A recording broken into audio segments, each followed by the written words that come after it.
Ibu, kita suka mengatakan kanker ini katanya kantong kering, jadi tidak saya salahkan. Ada benarnya namun sedikit. Kenapa dikatakan kantong kering? Karena Bapak Ibu, kalau kita sudah terkena penyakit kanker, mau tidak mau, suka tidak suka, kantong kita yang tebal akan dikuras habis menjadi tipis atau kering. Bicara kanker Bapak Ibu, mau katanya kita orang kaya, banyak aset kita dan ternak ladang kebun kita mau terjual habis. Untuk apa? Untuk biaya pengobatannya yang sangat mahal. Melakukan kemoterapi, radiasi, ataupun operasi itu belum juga tentu sembuh.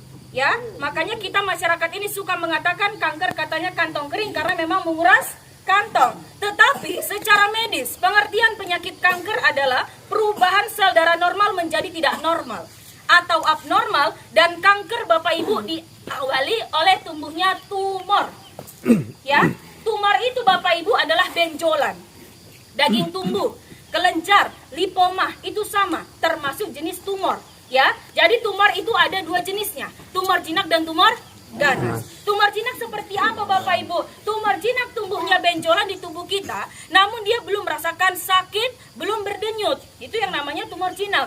Ya, akan tetapi jangan pernah dianggap sepele. Kenapa? Karena tumor jinak bisa berubah sifat menjadi tumor ganas sewaktu daya tahan tubuh kita sudah melemah atau menurun.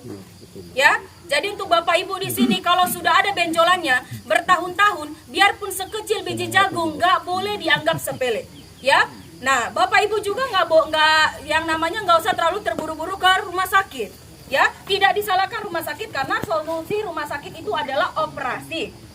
Ya, nah tapi kan yang kita tahu operasi ini adalah pengangkatan benjolannya saja, akarnya masih tertinggal, jadi kemungkinan besar masih bisa tumbuh lagi. Ya, nah jadi Bapak Ibu di sini dipahami kalau ada anggota keluarga kita yang sudah memiliki yang namanya benjolan, tolong jangan dianggap sepele, karena benjolan itu awal dari penyakit kanker. Nah maka dari itu Bapak Ibu di sini saya ingatkan, kenapa semua kita bisa terkena penyakit kanker? Karena kita di sini pada dasarnya manusia dari lahir itu sudah dititipkan oleh Tuhan yang namanya gen kanker ataupun sel kanker.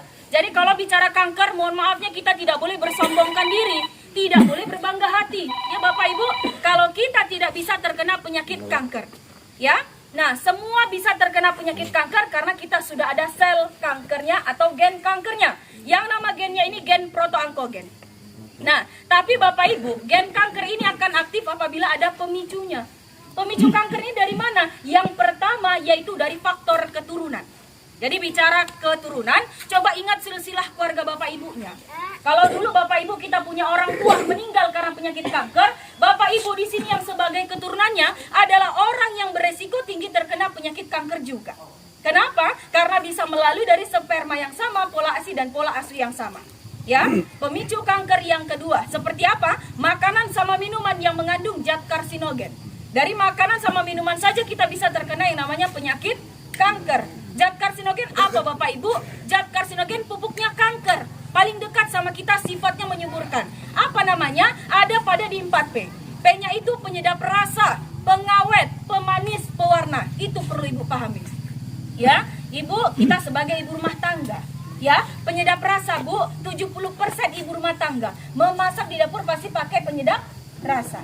Ya, nggak usah saya jelaskan Bu satu-satu mereknya. Ya, contohnya saja, larutkan ke dalam air, siramkan ke tanaman, apa yang terjadi Bapak Ibu? Subur.